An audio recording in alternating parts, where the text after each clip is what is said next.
LTD and Aging, and with me is Farwell Brown, our local Ames historiographer. He is going to be sharing some information with us today through letters, actually, that were written to his family, the Tilden family. He's going to take us back through history in these letters, in fact, as far back as 1869, I believe. Farwell, would you like to provide us with some information through these letters? Yes, I would be happy to try to do that. When I retired a few years ago, one of the first things that I became interested in was a box of old letters that my grandmother had saved and my mother in turn had saved. And among those were a number of letters that were written from Ames, Iowa, just a few years after the town was laid out and the first houses were built in our town. My grandfather, who was George Tilden, grew up in the little town of Rochester, Vermont. And he was in the Union Army, went into the Union Army at the age of 18. And he was discharged in 1865. He went back to his hometown and went into the mercantile business. And a few years later, a friend of his by the name of Huntington, Henry Huntington, who had come out first to Illinois, Kankakee, Illinois, and stayed there a short time and came on out to a little village that he had discovered was new and he saw opportunities in, known as Ames. And so I'm going to start today by telling you some of the information that Henry Huntington was relating to his old friend George Tilden back in Vermont, which did lead to his, in turn, shortly, as a matter of fact, coming to Ames. You will recall that Ames was laid out in late 1864, recorded in January, I believe, of 1865. The first house in Ames was built sometime in 1865. And so we're really pretty early on in these letters. And incidentally, I would like to point out that these old letters do convey a lot of history. They're descriptions and information that particularly appeal, I think, to me, conveying what it was like when the town was young and new. I'd like to start with the first letter that Henry wrote to my grandfather under a February 1869 date. In his very first letter, he had said that he had heard through relatives of his that my grandfather was sort of hankering to come west. And so he said, I think that I'd like to tell you about this little village out here in Ames. I see a future out here. And so his very first letter had these two sentences that I focus in on to sort of tie it up, how this thing got started. He said this: I have hung out my shingle at the enterprising town of Ames on the Chicago Northwestern Railroad, about 130 miles west of Sam Buell. Now, Sam Buell was a cousin of George Tilden's, and he had himself located in Mechanicsville, Iowa, which you may know is, south and east of Cedar Rapids, a few miles. Mm-hmm. Sam Buell, all of these men, incidentally, were still in their 20s. Sam Buell was a man who was probably close to 30, but George Tilden was 26, for example. Henry Huntington was a man in his late 20s. Then Henry goes on to say in this same letter, the State Agricultural College is built here and opens in March. This is March 1869, and this letter is written in January. Mm-hmm. So the college out here hadn't even opened yet. Then he has this sentence that follows shortly. The future prospects are good. This is what Henry Huntington was telling my grandfather back in early 1869.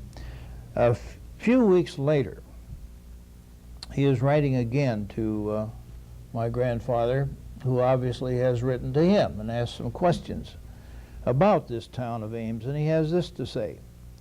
In the first place, I will answer some of your questions. We have good Christian society here.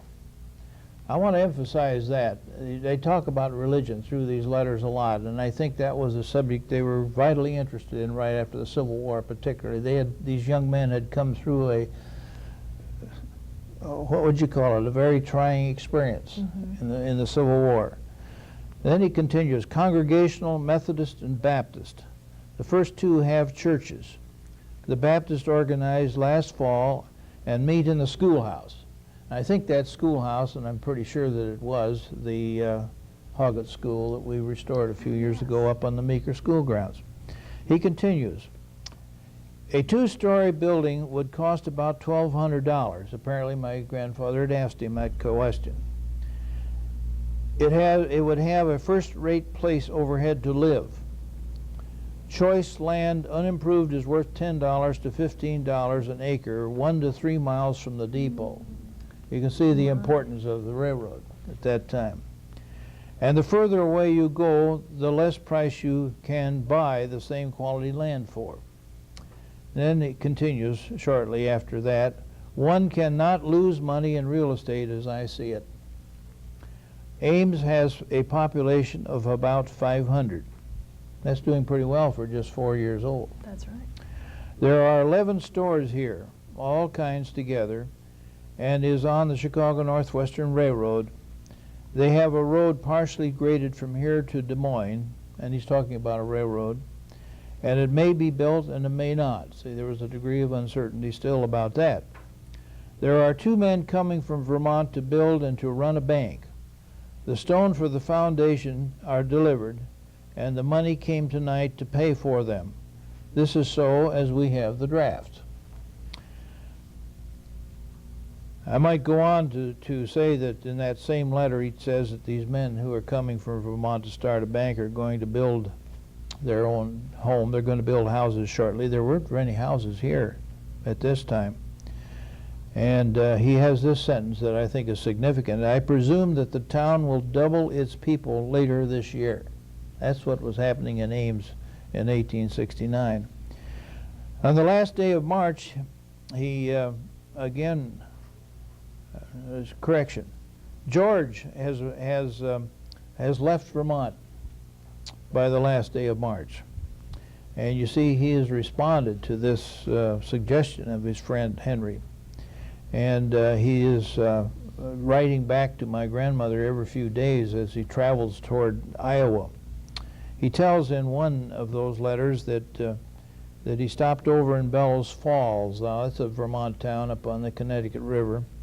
An interesting sentence in that letter is where he says that he purchased a revolver.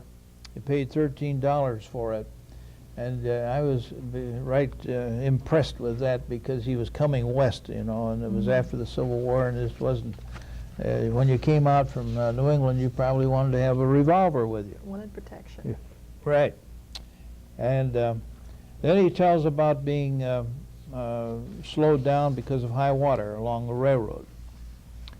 Now in early April, he is writing to my grandmother. Remember, she's still back in Rochester, Vermont. He's progressing on his trip to Iowa. And he has this to say, the Mohawk River was up so that the track was covered over in several places. Once I thought that we would be swamped. Even the train stopped. As good luck would have it, we went safely through. We arrived safely at Rochester, New York about 9 o'clock Tuesday evening. Now this is only 3 days after he had left Vermont. Then he tells in this same letter about taking a sleeping car to Detroit, and now he's on the Great Western Railroad, which he says is a good railroad. And he makes a interesting comment when he says that they made the first 76 miles out of Detroit toward Chicago in a little over 2 hours.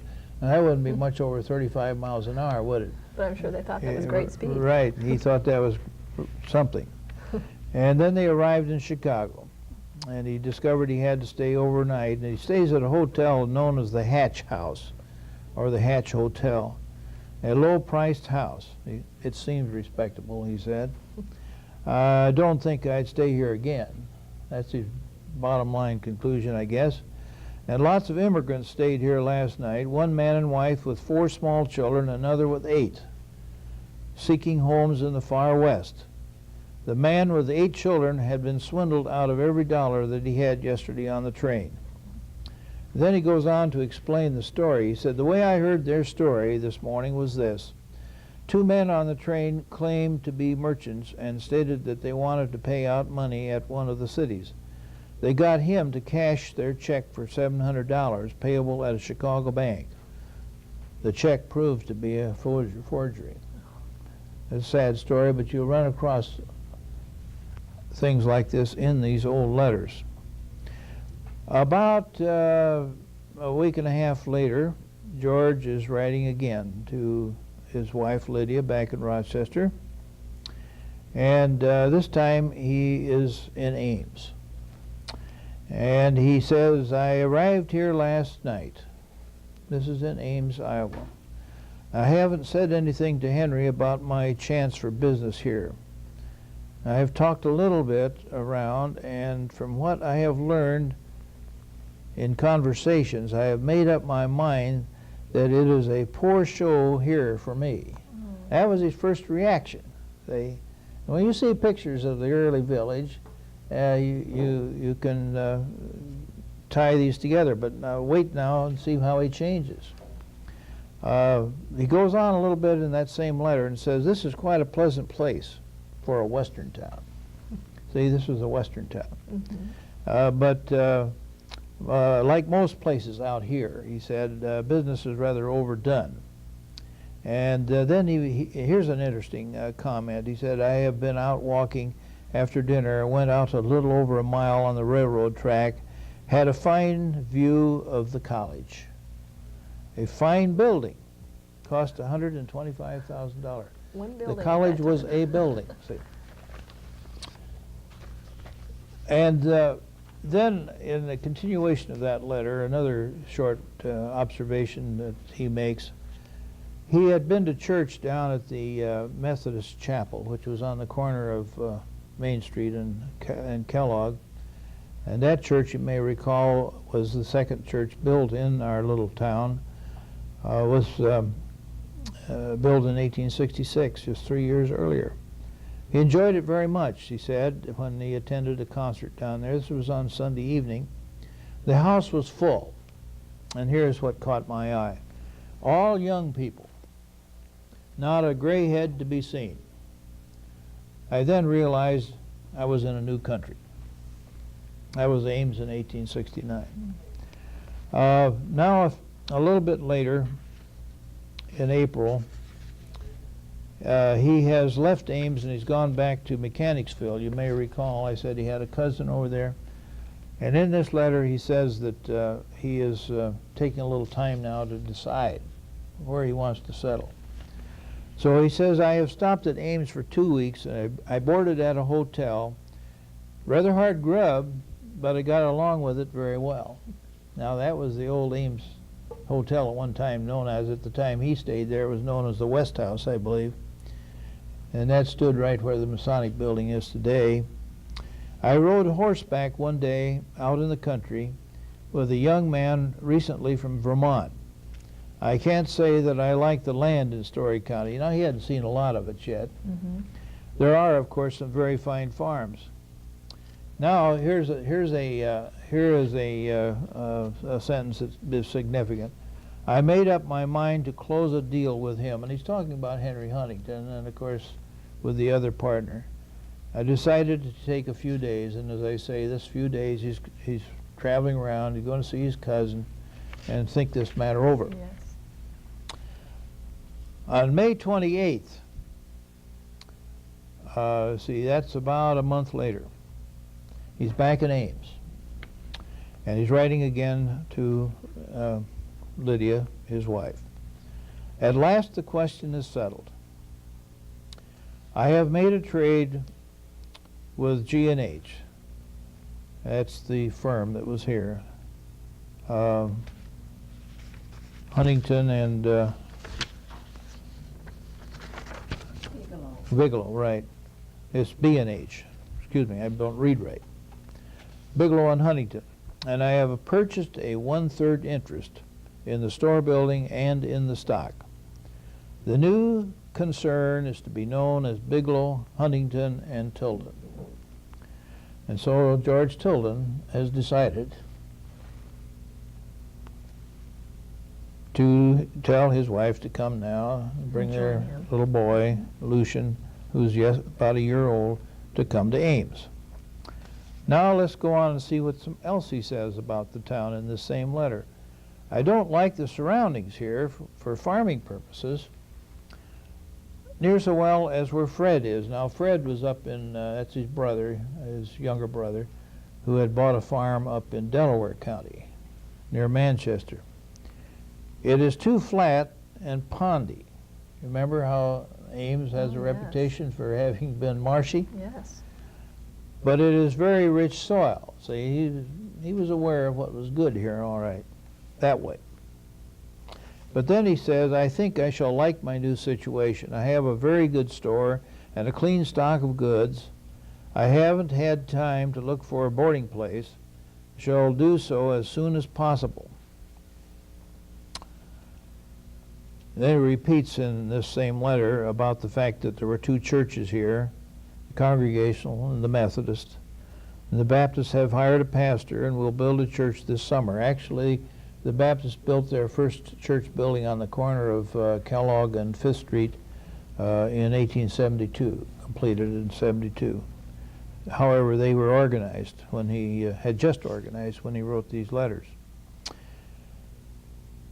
Ames lies between two small rivers, he continues, so that we have a skirt of timber on each side, which is very desirable. Makes a good windbreak. See, out here in the west, the windbreak was important, see. And in fact, one of those windbreaks probably separated the town of Ames from the college. That's right. At that time. Yeah. And that sort of is pointed to in the next letter that I'd like to quote. This is the last day of May in 1869. He's writing again to my grandmother back in Vermont. This is on a Sunday, and he begins his letter with this notation: 1 mile west of Ames, Sabbath p.m. I'm going to tell you where that was pretty soon, 1 mile west of Ames. When we returned from church, Henry proposed to take a walk out here and write some letters.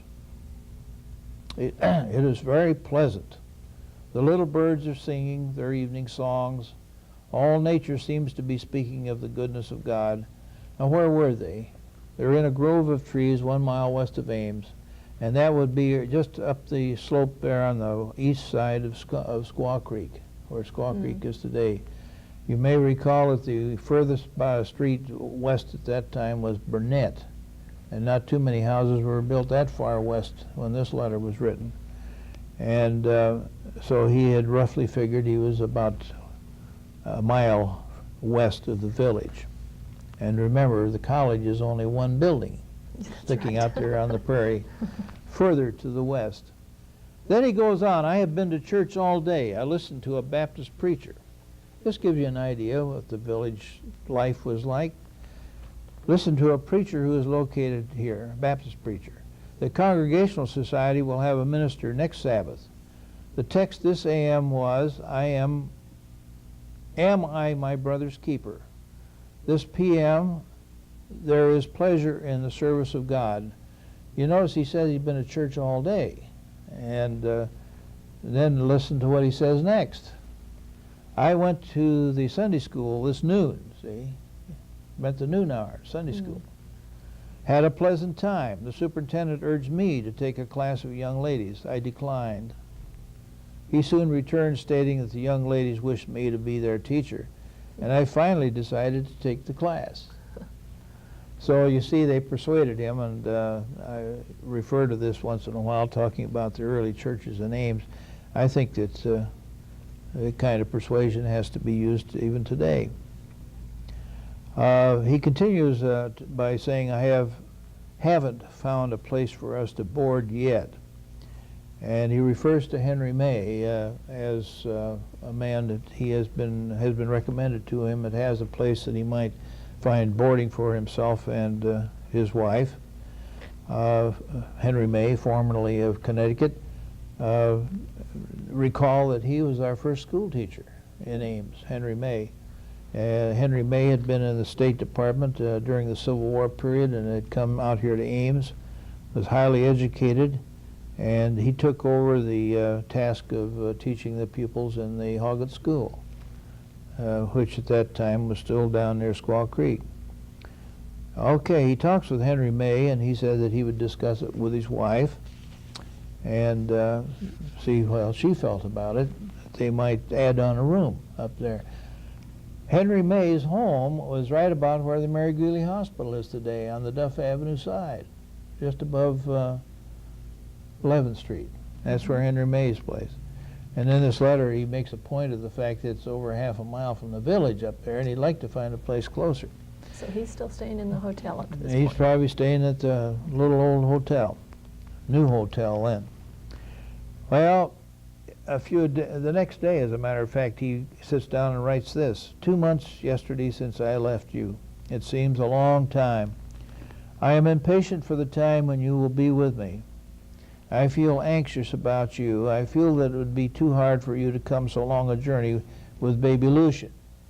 There are many people in Ames that know who he was talking about as a grown man and who lived out his years. That was Lou Tilden, for many years a citizen of Ames. If you come to Chicago with someone, you could take a sleeping car there and come through without a change in cars. And don't forget that when Ames was being settled, most of the people that arrived did come by train. And this part of Story County was one of the later parts of the county to develop. And by that time, the use of even the stagecoaches was beginning to decline. He continues in that same letters, telling a little bit about what's going on in the village. The ladies of the Baptist Society give a strawberry festival Thursday evening at Leonard's new store building. A gay time expected. I like the use of those words. Yes, that's right. The members of the Congregational Society held a meeting this afternoon, voted to enlarge and remodel the church. Ames seems to be thriving. I would like to just refer to something else he says in that letter, and that is that Mr. Stewart, the name of the man who is coming from Vermont to start a bank and build a bank, is also building his house up there about a half mile north of where the store is. And he says his family, that's Stewart's family, is living in a barn that he built since I was here before. And Mr. Turner, formerly from Waitsville, Vermont, is also living in a barn that he built this summer, and he is now building a house. It's interesting to point out that these people all are from Vermont, see, and how these people like to get together when they come to new country. And apparently their priority was to get the barn built first. The barn built according to first. that. And quite often the men, you see, would be out here getting established before they sent for their families. Mm-hmm. And so that's, I think, is interesting to recall. And I said earlier, there weren't very many houses. There weren't any extra houses here in the village. Henry Huntington had explained in one of his letters that you could build a small house for $500, and you could build a pretty good-sized house for $1,000. Mm-hmm. That's in one of those early letters that he had written to George to entice him to come. On June 2nd, he was writing to Lydia again, his wife. She's still in Rochester. These letters, of course, are quite close together. When I got up this morning, it looked like rain, but it seemed to be clearing away. Yesterday was very pleasant. We had a good trade. You see, he's now in the business. He's now a partner. He's opened. Took in over 200 pounds of ball butter. It all comes in that way. Now, I don't know too much about it, but that's a descriptive I term was going to ask you for what those that was. days. In those days, their store, and for many years, had everything from clothing, dry goods, ready to wear, groceries, shoes, everything, see. Then he goes on, we get from 8 to 1,000, that's 1,000 pounds per week. We pack it in kegs that hold about 100 pounds. Now he refers to Mr. May, as Kaya's having called him. Mr. May called to see me yesterday and said that he would board us for $10 per week. Now that is $3 per week more than Mr. Bigelow paid last winter. He's beginning to notice that prices are going up a little bit. Yes. It seems like a great price. I think I will pay it if I don't find a good place. And then he goes on further to say that if we go to Mr. May's, they will want us to furnish our own bed, and he explains to her to pack one of their beds among the goods to be shipped out from Vermont. The very next day he writes further, I have been hard at work. I meant to have gone up to Mr. May's this morning, but had so much to do that I didn't get around to go till most noon. Mr. May doesn't wish to finish his chamber unless we agree to stay 6 months or a year. I do not wish to bind myself, for I think I shall build a house before fall. He said he would take us if we would put up with the house as it is. Said we could use the lower room this summer. He lives a half-mile from our store. I told you a little bit ago Yes. where it was located. Mm-hmm. Wish I could find a place nearer and better accommodations, but it is the best I can do if you think you can stand it to have your room in an open chamber. And they did, I believe, stay a time with the Henry May family up on what is now North Duff Avenue. Just another day later, he writes this. I have purchased a residence building lot this afternoon, this p.m., on Douglas Avenue of Esquire Turner. And incidentally, I'd like to point out that he spells Douglas with 2 S's, because I believe that Douglas was named after a friend of the man who laid our town out, who had 2 S's.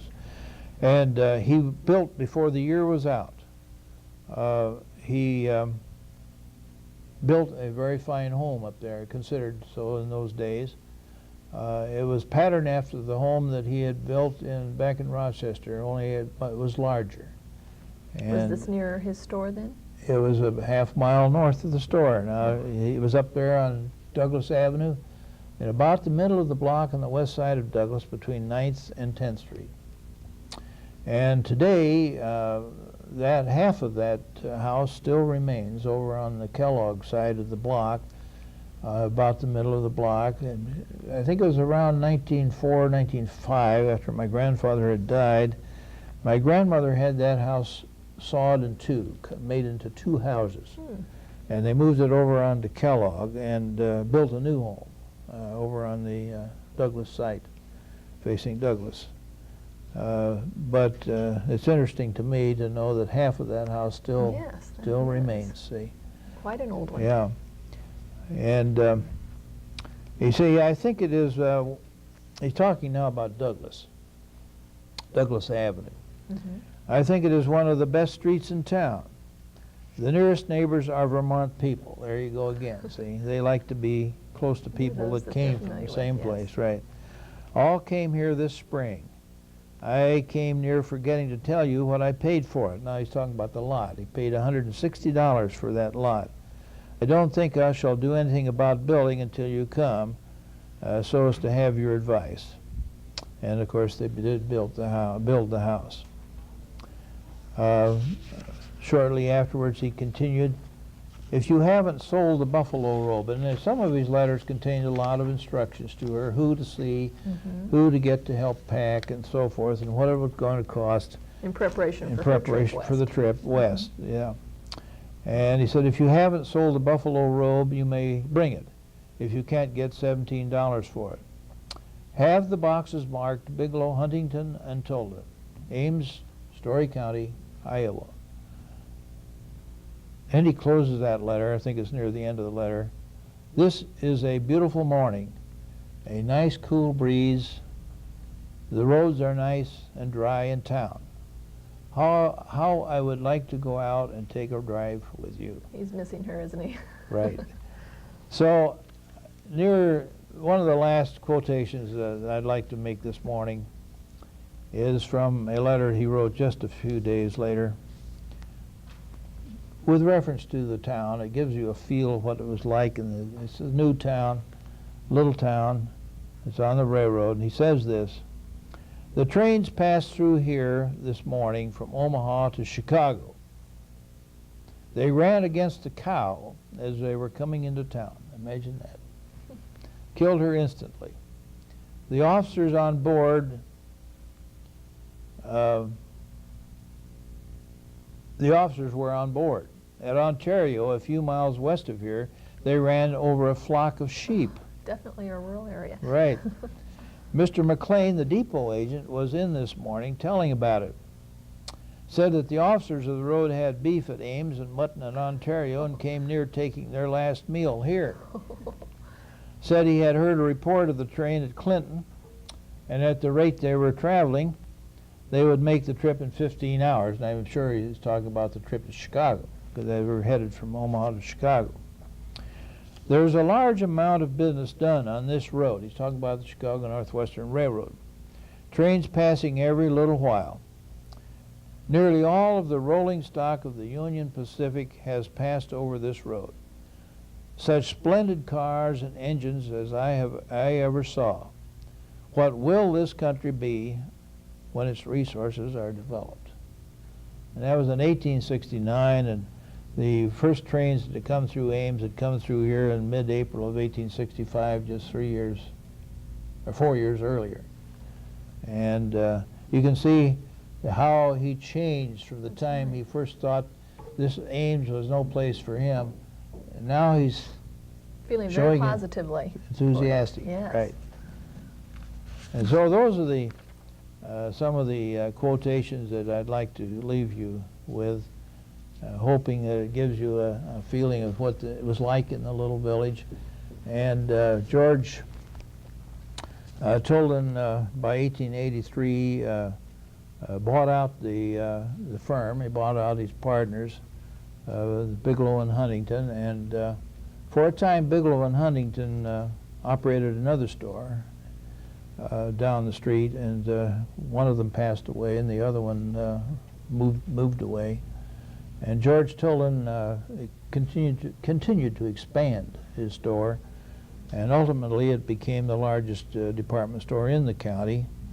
It continued until 1971, when his grandson, Clark Tilden, the late Clark Tilden, retired here in Ames. And I think there are people here that still remember when the Tilden store, the Tilden department store, was operating on Main Street, right?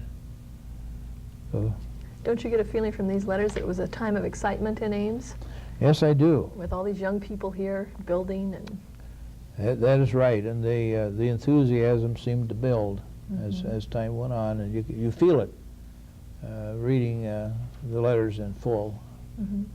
Those are a very valuable resource Yeah. that your family has kept. Well, thank you. Yeah. Well, thank you, Farwell, for sharing that history through letters with us. This is Farwell Brown with me, and I'm Nancy Dean Mugee. Thank you.